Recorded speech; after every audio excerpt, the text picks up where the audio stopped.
ভাই সোহান, ভাই তুমি হঠাৎ আইলা?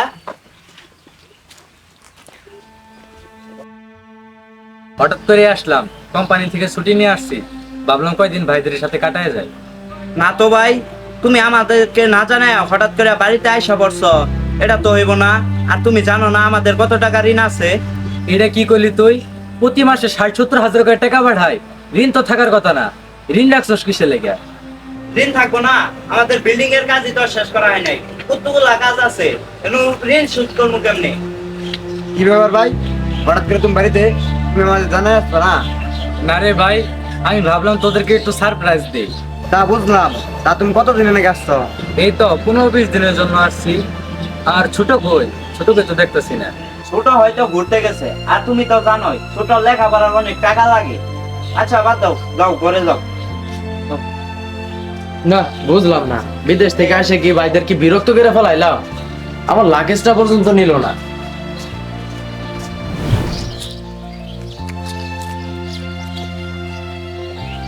কি ভাই, তুমি চিন্তিত মনে হইতেছে? আর বলিস না, বড় ভাই তো আমাদের না জানে বাড়িতে আইসা পড়ছে। এখন আমাদের প্ল্যান তো সব মাটি হয়ে যাবে। কে ভাই, বড় ভাই আছে তো ভালো হয়েছে। আমরা সবাই কয়েকদিন একসাথে থাকি। বড় ভাই আছে তো সমস্যা নাই। তা বড় ভাই টাকা যদি না পাঠা, তোর স্বপ্ন পূরণ করবি কিন্তু। কে ভাই, টাকা পাঠাবো নাকি? ভাই আইসে কয়েকদিন থাইকে যাবো গা, আবার টাকা পাঠাবো। এ শোন, ভাই এমনি আসে নাই, আমার মনে হইতাছে কোনো মতলব নিয়ে আসছে, নিশ্চয়ই কোনো প্ল্যান আছে। এই শুন, বড় ভাইরা আবার বিদেশ ফেরান লাগবো। আর তোর না তোর ভাই না আছে, ওই শক্তি কবির বাইরে। আচ্ছা ঠিক আছে, যাও আগে ভাইয়ের সাথে দেখা করি।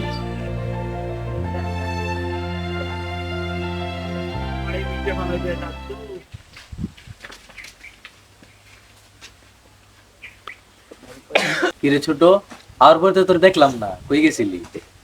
ওই আলা বাদ দাও, তোমার যে কইছি আমার লাগে আইফোন 16 প্রো ম্যাক্স নিয়ে আমার নাকি নিয়ে আইছো। বাইরে গত মাসে যা বেতন পাইছিলাম সব তো বাড়িতে পাঠাই দিচ্ছি। এই মাসে এখনো বেতন পাই নাই, বেতন পাওয়ার আগে আইসা করছি।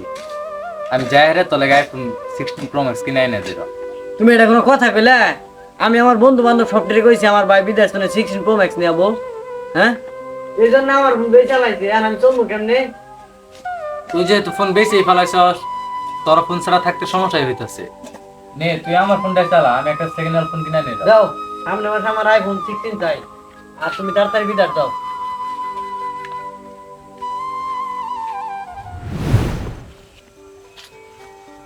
আসসালামু আলাইকুম ভাই, আপনি বিদেশ থেকে কবে আসছেন? ওয়ালাইকুম আসসালাম। এই তো গতকাল আসছি। তা কি খবর তোমার? আলহামদুলিল্লাহ ভাই, ভালো আছি। আপনি কি মনে করে আসছেন? আর কতদিন থাকবেন?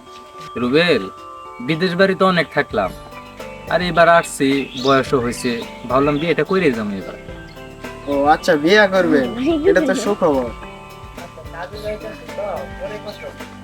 আচ্ছা ঠিক আছে, ভালো থেকো। আচ্ছা রুবেল, ভালো থেকো।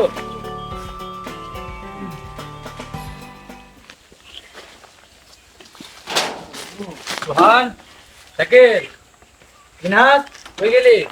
এদিকে আয়। কি হয়েছে, ডাকো গায়া? তোদেরকে একটা কথা বলবো দেখে ডাক দিলাম। আমি তো বিদেশ বেশ কিছুদিন থেকে আসলাম, এবার চিন্তা ভাবনা করছি বিয়েটা করে ফেলাম। এখন তোরা কি বলস? কি করলে ভাই? এদিকে আও, ভাই যাও যাও। যাও, যাও, আও, আও।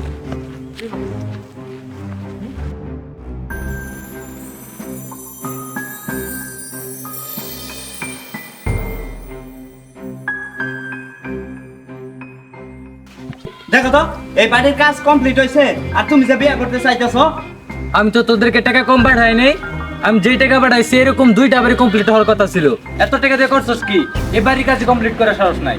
তুমি তো টাকা ঠিকই পাঠাও, আমরা কিভাবে টাকা খরচ করি তুমি জানো? এই যে ছোট, ওর দিনে না হলেও 3-4 হাজার টাকা হাত খরচ লাগে। আর শাকিল, ওরে টাকা দিতাছি বিজনেস করবো, এগুলো টাকা দেন লাগে না? আর আমি যে কাজ করতেছি, তুমি কি খালি মনে করো যে তুমি একাই টাকা দাও, আমি টাকা দেই না? আমি বুঝতে পারছি বিদেশ থেকে আসাটাই আমার ভুল হয়েছে। আমি বিদেশ থেকে আইসা কিছুদিন তোদের সাথে থাকতে চাইছিলাম, কিন্তু তোরা এটা চাস না। আচ্ছা তোরা কি চাস আমি সারা জীবন বিদেশে থাকি আর যেন না আসি? না হ ভাই, যে পর্যন্ত আমাদের বাড়ির কাজ কমপ্লিট না হইতাছে সে পর্যন্ত তুমি বিদেশ থাকলেই ভালো হয়। তোরা কি বলো? আর আমার আইফোন তারা তুমি বিদেশ না আইবিন।